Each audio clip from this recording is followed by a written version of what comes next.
അസ്സലാമു അലൈക്കും. My അജബ് journey എന്നുള്ള എൻ്റെ ചാനലിലേക്ക് എല്ലാവർക്കും സ്വാഗതം.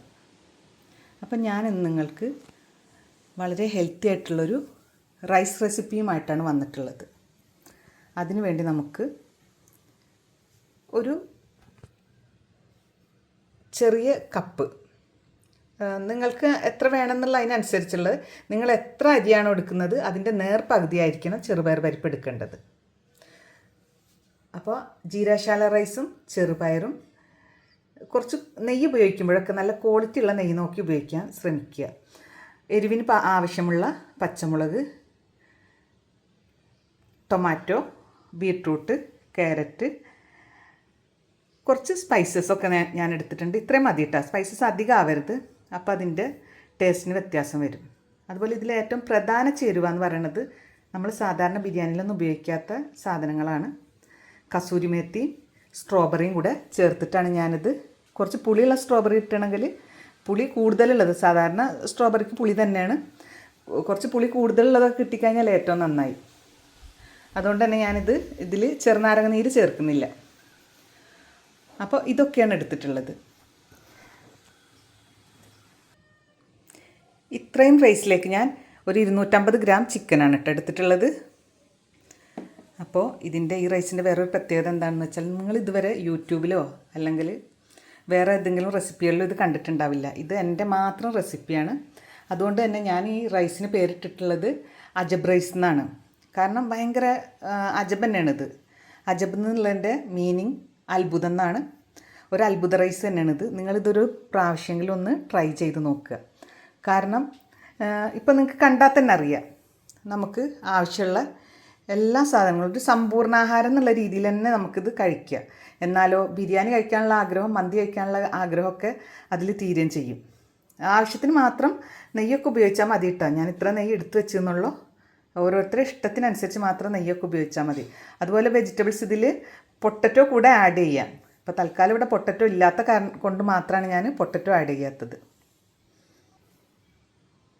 അപ്പോൾ നമുക്കിനി നമ്മുടെ പാചകത്തിലേക്ക് കടക്കാം.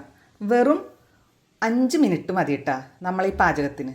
ഈ ഒരു റൈസ് ഉണ്ടാക്കാൻ നമുക്ക് 5 മിനിറ്റ് മാത്രം മതി. അതാണ് ഇതിൻ്റെ ഏറ്റവും വലിയ പ്രത്യേകത എന്ന് പറയുന്നത്. അപ്പോൾ നമുക്ക് ഓരോന്നായിട്ട് കുക്കറിലേക്ക് ഇട്ട് കൊടുക്കാം. ഒക്കെ ഞാൻ കഴുകി വെച്ചതായിരുന്നു കേട്ടോ, അതുകൊണ്ട് തന്നെ അതിലേക്കൊന്ന് പറ്റി പിടിച്ചിട്ടുണ്ടായിരുന്നു.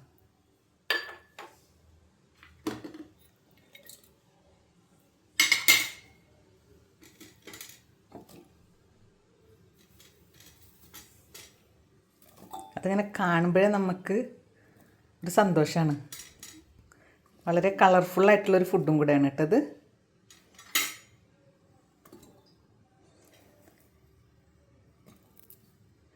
ഇത് ഞാൻ സത്യം പറഞ്ഞാൽ ഞാൻ ഒരു ദിവസം വെറുതെ ഉണ്ടാക്കി നോക്കിയതാണിത്. അപ്പോൾ അതിൻ്റെ ടേസ്റ്റ് അറിഞ്ഞപ്പോൾ എനിക്കത് നിങ്ങളിലേക്കും കൂടെ എത്തിക്കണം എന്നുള്ള രീതിയിലാണ് ഞാനിതിൻ്റെ റെസിപ്പി നിങ്ങൾക്ക് ഇടുന്നത്.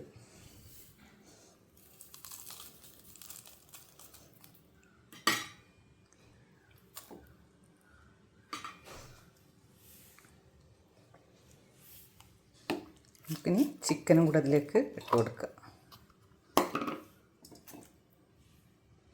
ഈ ഒരു അളവ് പാത്രത്തിന് 1/2 കപ്പ് അരിയാണ് ഞാൻ എടുത്തിരുന്നത്. അതുകൊണ്ട് തന്നെ ഞാനിത് ഫുള്ളായിട്ട് വെള്ളം വെക്കുന്നുണ്ട്. പിന്നെ ഇതിൽ നമ്മൾ മഞ്ഞൾപ്പൊടി ആഡ് ചെയ്തിട്ടില്ല. മഞ്ഞൾ ഇടരുത് ഇതിൻ്റെ ശരിക്കുള്ള ഇതിൽ സ്ട്രോബെറിയും കസൂരി മേത്തിയും ചേർക്കണം എന്നുള്ളത് നിർബന്ധമാണ്. അപ്പോഴാണ് നമുക്ക് ആ വെറൈറ്റി ടേസ്റ്റ് കിട്ടുക. അപ്പം നമുക്ക് കുക്കറിലിട്ട് വെയിറ്റ് ഇട്ട് കൊടുക്കുക. ഒരു 5 മിനിറ്റ് മാത്രം നമ്മൾ വെയിറ്റ് ചെയ്യുക. എന്താവുന്നുള്ളത് നോക്കാമല്ലോ. അപ്പോഴത് നമ്മുടെ അജബ് റൈസ് ഇവിടെ റെഡി ആയിട്ടുണ്ട് കേട്ടോ. അതിൻ്റെ ഒരു സ്മെല്ലും എന്താ പറയുക, ഒരു പ്രത്യേക ടേസ്റ്റാണിതിന്. അപ്പോഴത് നമ്മുടെ അജബ് റൈസ് ഇവിടെ റെഡി ആയിട്ടുണ്ട്.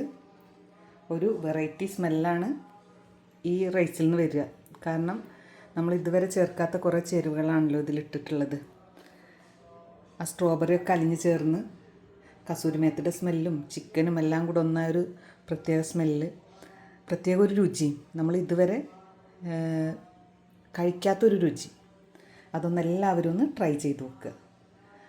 എൻ്റെ ചാനൽ ഇതുവരെ കാണാത്തവരുണ്ടെങ്കിൽ ഒന്ന് സബ്സ്ക്രൈബ് ചെയ്യുക, ലൈക്ക് ചെയ്യുക, ഷെയർ ചെയ്യുക, കൂടെ നിന്നൊന്ന് സപ്പോർട്ട് ചെയ്യുക. വീണ്ടും വെറൈറ്റി രുചികളുമായിട്ട്, അതും ഹെൽത്തി ആയിട്ടുള്ള വെറൈറ്റി രുചികളുമായിട്ട് ഞാൻ നിങ്ങളുടെ മുൻപിൽ വീണ്ടും എത്തുന്നതായിരിക്കും.